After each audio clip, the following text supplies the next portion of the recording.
All right, doing a video on a 2003 Ford F-150 7700 Triton 5.4 spark plug replacement. You better give yourself about 3 hours to do this job. On the passenger side, you don't have to remove the fuel rail. You can access everything pretty much without any hassle. Just take your time. Make sure when you're taking your spark plugs out, you actually use a spark plug wrench socket. Excuse me. I'm just going to have that rubber seat. Let's see if I can get the light to show you. See the rubber boot in there. And that helps two things. Hold the spark plug to pull it out, but it actually helps keep the socket aligned on the spark plug so you don't damage the threads removing it and or break it off. So very important. Also, put a little dielectric grease on your connectors for your injector plugs while you're in here, and also for the coil pack plugs. This side wasn't too bad. Driver's side, that's a different story. So you're going to want to get out all your 1/4 inch extensions and 1/4 inch drives for the or sockets for the firewall facing coil pack, and you have to loosen the fuel rail. So if you look at the side here, you're going to have to get this bracket out of the way here for the power steering pump. Just the black brackets, 3 bolts. And then once that bracket's out of the way, there's going to be 2 fuel rail bolts. Really hard to show you, but if you get in here, you'll see them. There's one back towards the firewall and a fuel rail past that section right there. Kind of hard, I'm sorry, this phone don't want to focus. And then there's another one right up front, you can see it. Now all those 2 bolts do is hold the fuel rail in place onto its fuel rail seats, which are rubber. And you got to make sure you clean those before you reinstall your fuel rail. Very important.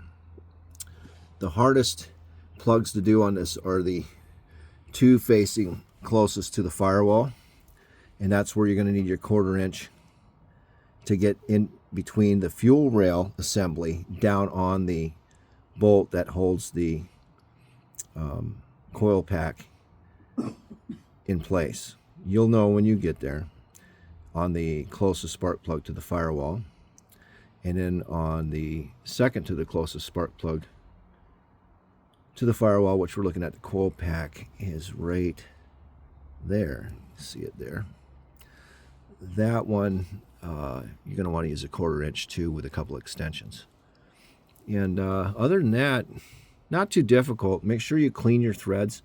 If you're going to use some PB Blaster to remove the plugs, which I don't recommend doing, make sure you blow the holes out before you remove the spark plug and after you remove the spark plug. But if you're going to use PB Blaster to lubricate to remove the spark plug because it's being difficult, make sure you use some kind of a cleaner that's, you know, like electronics part cleaner. Get some dielectric grease and then a marker pen if you want to mark the appropriate connectors. You don't really have to, but it's not going to hurt. Some of the connectors are going to be pretty close together, and you want to differentiate between which one goes to what coil pack. Other than that, take your time. Torque on the spark plugs. Use Motorcraft. Don't use anything else. And torque is 20 to 25 pounds. I torqued mine down to 24 pounds. Hand thread them before you torque them down. And coil pack bolts. You need to make sure they're brass, so you need to take those out and you need to clean them with a wire brush. And then you're going to take them before you reinstall them. You're going to put some thread sealant on them, like a Teflon paste thread sealant, to put them to reinstall them, and they're torqued down to 7 pounds, which is hand tight. And then the thread sealant's going to keep the humidity off the threads and out of that connection on the threads so that they don't corrode anymore. You'll see when you pull them out, they'll be corroded. You got to clean them up. Other than that, all I can think of is take your time. You know, the biggest problem you'll have is trying to rush through any of this. Trust me, you cross thread any of this stuff, and you're going to wish you had taken your time. So you don't want to have to put a helicoil in the engine. You don't want a coil pack that has a coil pack bolt that won't keep the coil pack tight. So treat each one of these cylinders as if it's the last will and testament for your life to get it done correctly. Trust me, I'm going to save you a lot of money. Just take your time on each one. Hopefully this helps people out. These are some of the tools I had to use to get at all of this. I really like the Wera 1/4-inch drive, probably the toughest 1/4-inch drive you can buy. And magnetic pickup tool is used to install the coil pack retaining bolts on the back two cylinders on the passenger, or I mean on the driver's side facing the firewall. That way you don't drop them and lose them. Torque wrench, of course, and connector, removal tool. So this is what you're going to need. You're going to need all this stuff to get this done right.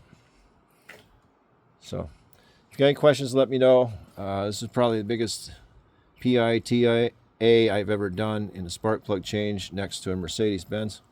And I always work on my own vehicles, so I just kind of enjoy it when I'm not throwing something around being mad at the vehicle, but I rather like working on vehicles. It's kind of a challenge to get it done right.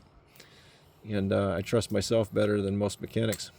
Not all of them, but better than most. So if you got any questions, leave a comment, and I'll try and help you out. Over and out.